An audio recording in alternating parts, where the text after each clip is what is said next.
Shalom. I'd like to start out by giving all glory, praise, and honor to Yahweh Bahasham, Yahweh Shai Bahasham, Rakach Wadash.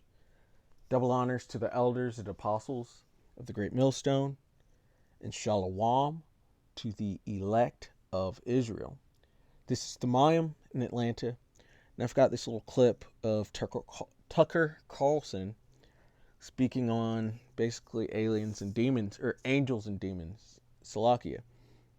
And I feel like we as a whole have been speaking about him a lot lately, especially because he had that interview about his interview with Putin, and then he just randomly brings up the Hebrew Israelites.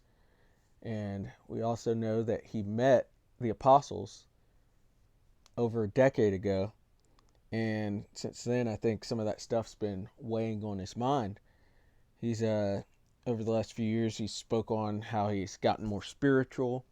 He's done some kind of interesting segments, you could say.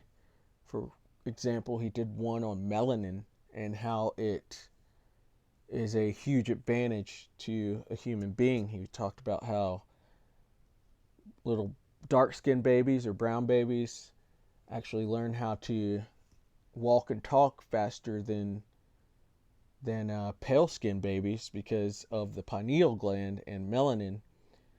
And what else? He's also gets into the UFO stuff, which we know aren't UFOs, but are the chariots of the Most High. And so I think some of this stuff has been, or that he heard from the apostles, has been weighing on his mind a little bit lately, and which brings you to this segment right here. So let's go ahead and listen to what he has to say. It's my personal belief, based on a fair amount of evidence, that they're not aliens. They've always been here, and I do think it's spiritual. That's my view. So, and again, it's not provable, but based on the evidence, I think I'm with you. And right there, he is correct. They are not aliens, at least in the sense that the world would have you believe, but they are the angels of the Most High, and they fly in what's called UFOs, but those are the chariots of the Most High, chariots of Israel.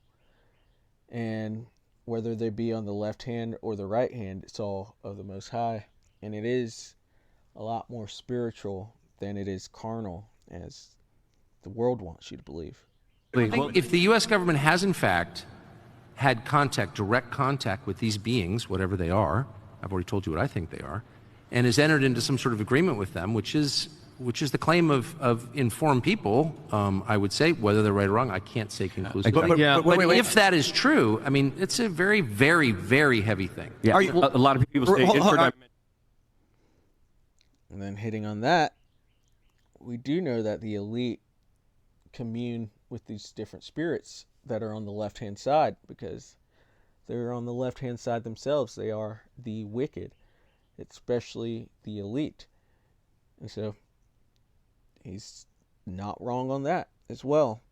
Dimensional beings. Right, I want to ask, are angels and demons, or how would you describe these beings? You know, these are, again, I'm getting into the realm of conjecture, so I just want to say that flat out. Entity? But one thing I know for a dead certain fact, having seen it, is that there is good and evil, that we are being acted upon at all times. And I think every person can feel that in himself. I mean, there are moments when you are moved to do things that are much better than you actually are, and that are also more evil and destructive than you actually are. You are subject to forces from outside yourself. That is absolutely true. Now, we can argue about what they are, but every person in the room, if he's reflective, will tell you, yes, I know what you're talking about. And so there are forces that are not human, that do exist in a spiritual realm of some kind, that we cannot see, and that when you think about it, sort of make you think we live in an ant farm. Yeah. Being right?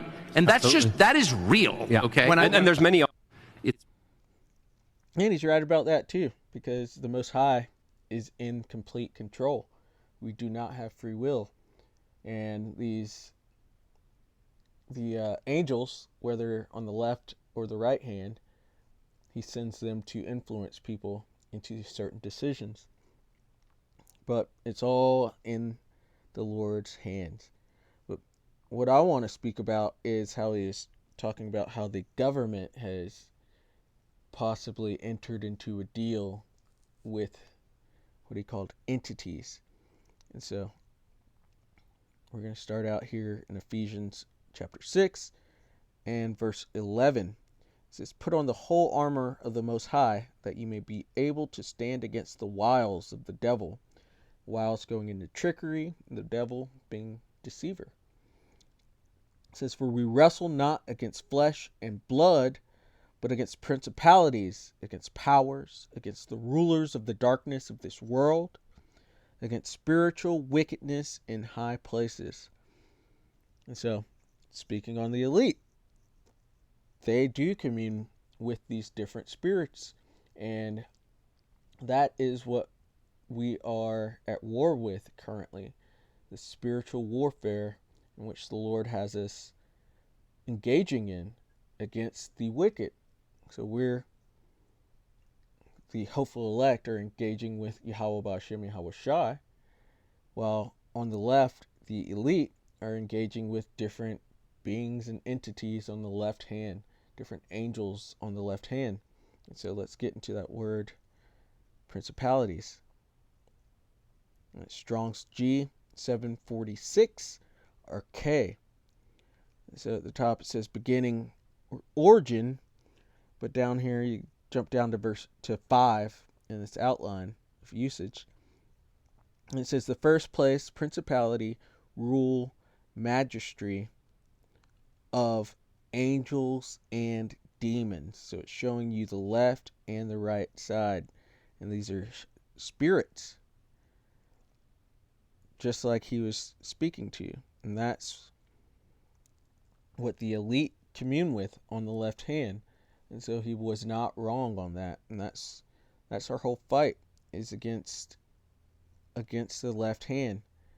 And so when we're out in the highways and byways speaking the truth of the scriptures, that those are blows to the left hand side, because they deal within lying and deception.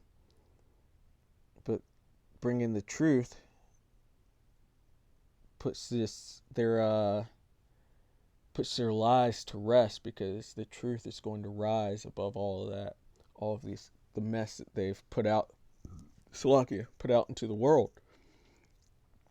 This is 2 Thessalonians chapter 2 and verse 7. And I wanted to say the elite deal with the left hand because they are on the left hand. So yeah, of course they are dealing with these left hand spirits and entering into covenants with them and agreements, all in order for them to receive blessings now and temporarily.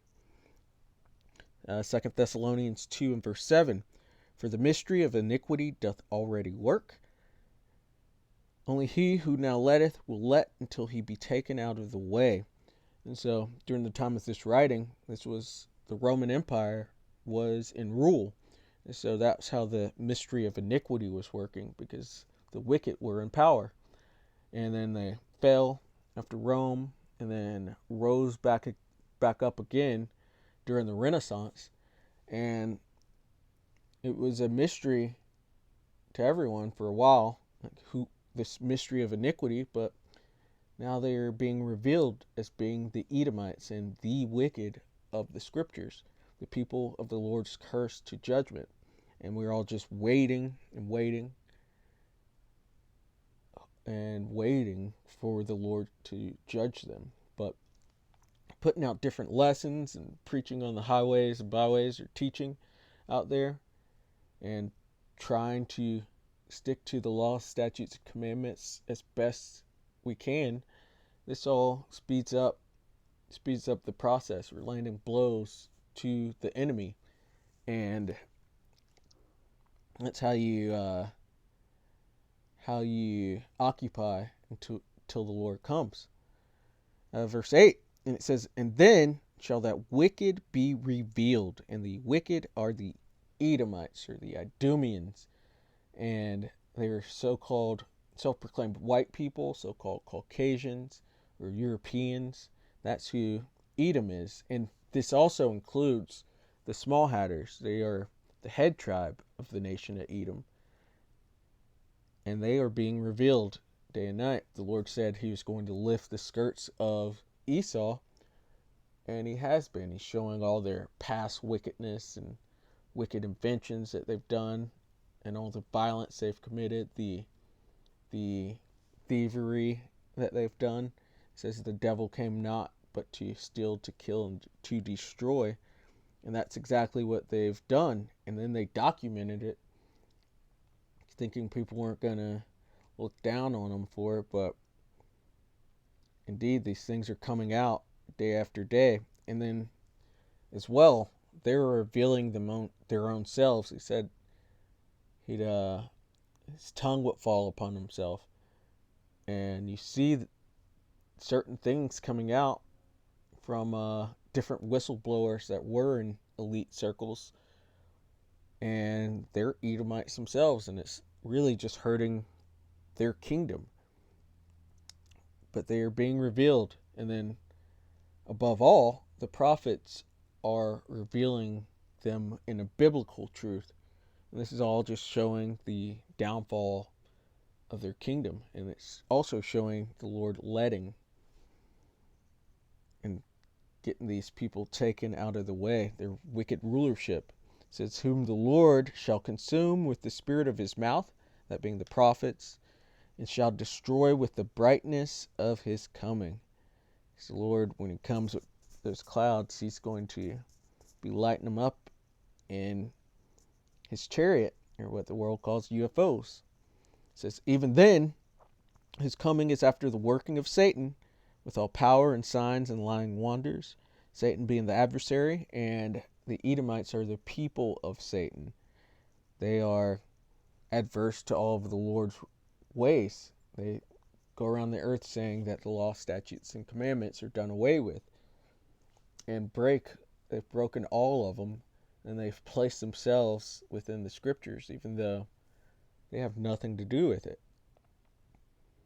At least not in righteousness. They have nothing to do with the scriptures and righteousness.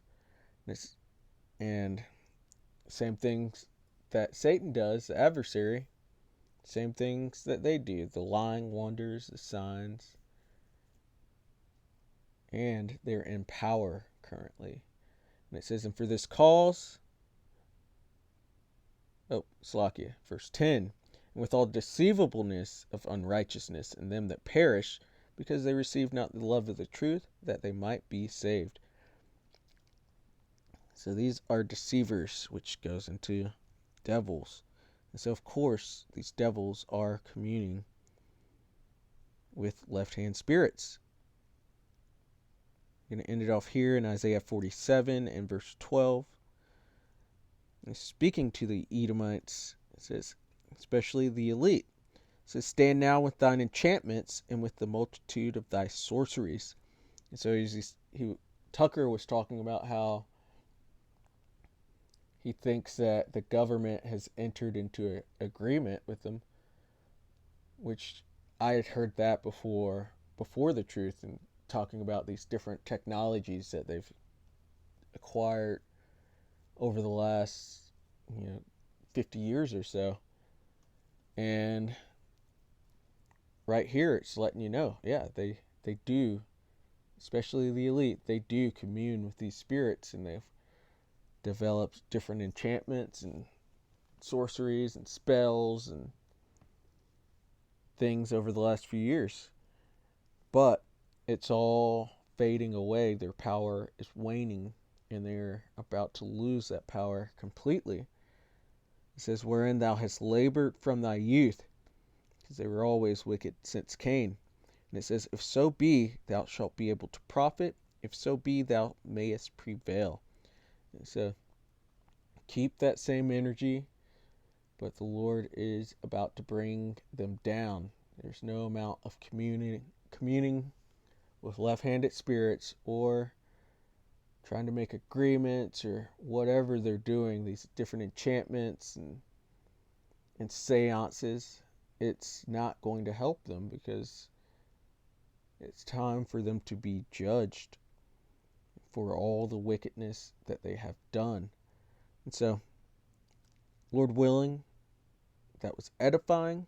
I'd like to give all glory, praise, and honor to Yahweh, Bahasham, Yahweh Shai, Bahasham, Ruach. Double honors to the elders and apostles of the great millstone, and Shalom to the elect of Israel. Shalom.